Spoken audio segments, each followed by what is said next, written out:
حضور فرماتے ہیں فرشتے کسی امر میں بحث کر رہے تھے تو اللہ تعالیٰ نے فرمایا کہ محبوب یہ فرشتے کس معاملے میں بحث کر رہے ہیں؟ تو میں نے کہا لا ادری، مجھے اس کا ادراک نہیں کہ وہ کیا کہہ رہے ہیں۔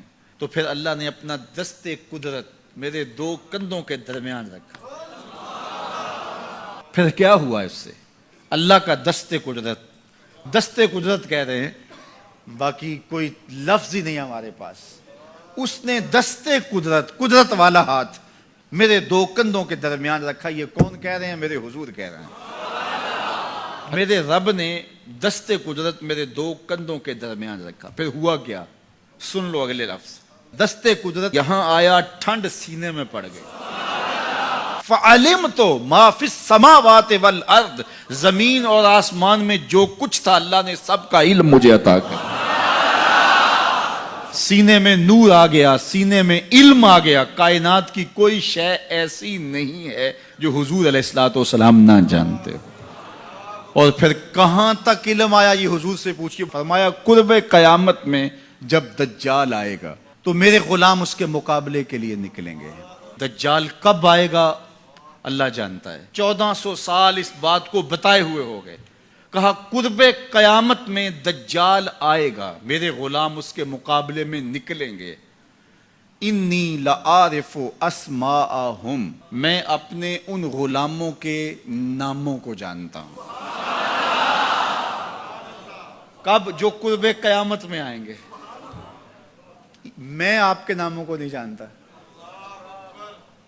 آپ 2 سال 4 سال 5 سال سے میرے پیچھے جمعۃ المبارک پڑھ رہے ہیں، شکلوں کو پہچانتا ہوں، ناموں کو نہیں جانتا۔ کئی لوگ بڑے شوق سے کہتے ہیں جناب وہ نذیر صاحب، ندیم صاحب، فلاں صاحب، وہ آپ کے، میں کہتا ہوں تصویر دکھاؤ گے تو میں پہچانوں گا۔ تو اتنے لوگوں کے نام میں یاد نہیں رکھتا۔ تو جب میں آپ کے نام نہیں جانتا جو ہر جمعۃ المبارک کو یہاں آتے ہیں، تو جہاں 2 مہینے کے بعد درس قرآن دینے جاتا ہوں تو وہاں کے لوگوں کے نام کیسے جانوں گا؟ اور پھر جو سوشل میڈیا پہ سنتے ہیں اور میں ان کو دیکھا بھی نہیں، ان کے نام کیسے جانوں گا؟ اور میرے حضور کیا کہہ رہے ہیں کہ قرب قیامت میں جو دجال آنے والا ہے اور میرے غلام جو اس کے مقابلے میں نکلیں گے، میں ان غلاموں کے ناموں کو جانتا ہوں۔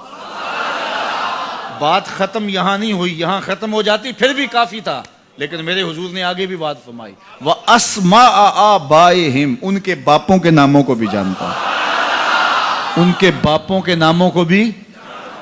کہانی ختم نہیں ہوئی، بات آگے فرمائی۔ وَأَلْوَانَ خُيُولِهِمْ، جن گھوڑوں پہ چڑھ کے جہاد کریں گے میں محمد ان گھوڑوں کے رنگوں کو بھی جانتا ہوں۔ کون سا غلام، کس کا بیٹا، کس قبیلے کا فرد کس رنگ کے گھوڑے پہ بیٹھ کے جہاد کرے گا، کہا میں سب جانتا ہوں۔ یہ کیوں جانتے ہیں؟ دست قدرت حضور کے کندھوں پہ آیا۔ وہ کہتا ہے الرحمن علم القرآن، یہ تلمیذ رحمان ہے، میں نے پڑھایا ہے۔ تو جب اس نے پڑھایا ہے تو پھر کوئی شے مخفی، محبوب سے کوئی شے پوشیدہ نہیں رکھی۔ اور اعلیٰ حضرت فرماتے ہیں کوئی نشانی باقی رہ گئی جب رخ سے نقاب بھی الٹ دیا، جب رب نے اپنا آپ بھی نہیں چھپایا تو پھر کوئی شے باقی پیچھے رہ گئی۔ لِنُرِيَهُ مِنْ آیَاتِنَا، اس نے اپنی قدرت کی نشانیاں دی۔